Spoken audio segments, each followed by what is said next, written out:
Welcome back to the Headbangers Ball, and I mentioned this last week on the show that we've been spending a little bit of time going through the mail, and right now, probably in the past 2 months, we've been getting more mail about this band, seriously, on Type O Negative than any other band. So obviously, I mean, Headbangers Ball is a little bit late on this one. The fan base has just been like steadily growing and growing and growing.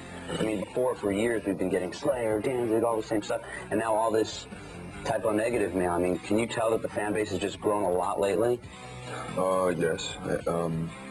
By the attendance at shows, by the amount of fan mail that we get to our fan club, yes, we see that. Now, since it starts, like, I mean, because you started with a real underground following, but lately you've had the opportunity to go out on the road with, I mean, how many different bands, from 9 Inch Nails to Motley Crue and now Danzig? Correct.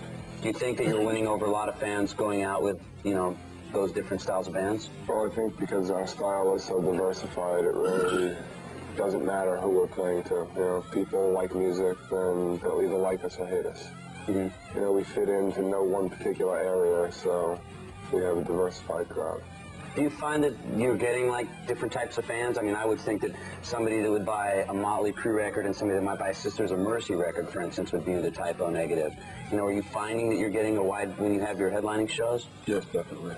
So you're getting, like, a whole wide variety of crowds? It's wide. As long as they're females, it's okay. Uh-huh. I want to talk about the lyrics. Speaking of females, we'll talk about the lyrics and fun stuff like that when we come back with Type O Negative. We also got a video of them. Stay tuned.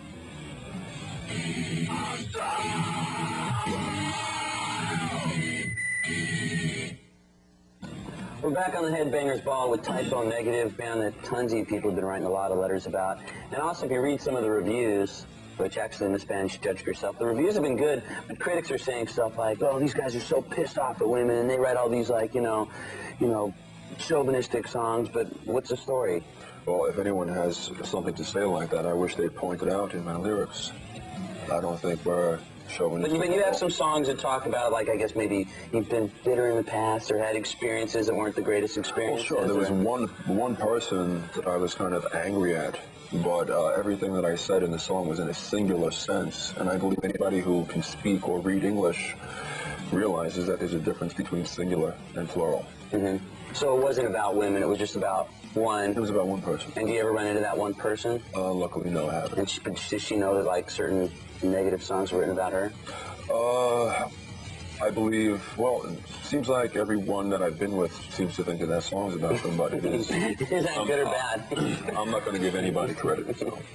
Okay, we're going to play a video right now from Type O Negative, and we're going to come back and find out why they covered a Seals and Crofts song. Stay tuned, we've got more Headbangers Ball, but right now, here's Christian Woman.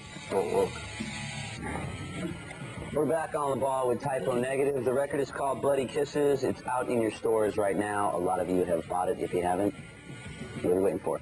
Now, you guys cover a Seals and Crofts song, which, of all the songs that maybe Type O would cover, you wouldn't think that, was it Summer Breeze? Correct. Summer Breeze? Yep. Why Seals and Crofts? Well, Summer Breeze was always one of my favorite songs. Really? Yeah, and I wouldn't take you guys for like a Seals and Crofts fan.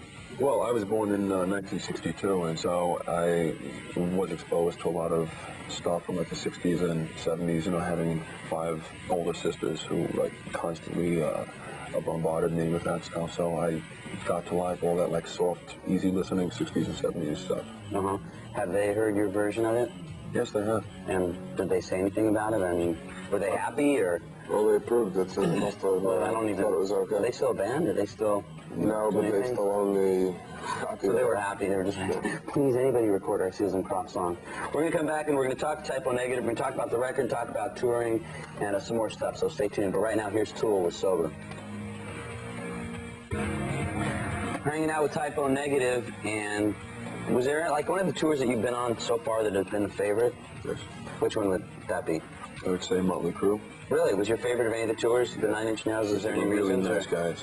Uh-huh. Yeah, and they were fun to be. I mean, they're one of the bands that I know gets to choose any bands that open up for them, and yeah. You know, a lot of bands wanted that tour, and they picked you guys. So why, I don't know, but they did. But the shows went good. Yes, You also went out with 9 Inch Nails. Those went good. That's correct, and also Jackal as well. Uh huh. So we had a good time with all. And now, what would seem like a perfect package is you guys, Danzig and Godflesh. Yeah. And that tour is still going on right now, right? Correct, yes.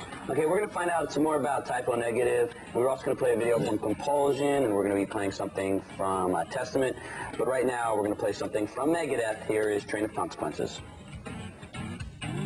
Coming up, we've got the latest from Compulsion and Testament and Queensryche when the Headbangers Ball continues. But right now, we're still with Typo Negative. And I remember one time going to a Danzig show and somebody said, "Hey man, if you talk to Glenn, ask him, does he bring his wolves on stage on tour with him?" And I mean, what are some of like the stupidest questions that you guys have been asked other than the four that I just asked earlier? Because people must have like weird ideas. They see it, they're like, "Oh man, these guys are all gothic and this." And If we're vampires, or if we like to drink blood and this and that. because certain people take different messages, from they see things and they think that that's the way it is. So. So those are pretty strange questions. And what would be the answers you give those people? Well, if I was a vampire, would I answer that question? So that's what I tell them. I can't answer it. Okay, we'll leave it at that. Typo Negative, they're out on the road with Danzig and Godflesh, so definitely go check them out. The record is called Bloody Kisses, and a lot of people have been writing about it, so the fan base is definitely getting bigger. And then after that tour, you're planning on going out by yourself for a while? We're not sure right now. Well, we'll keep you updated. Stay tuned, we got more Headbangers Ball. Thanks for stopping by. Thank you.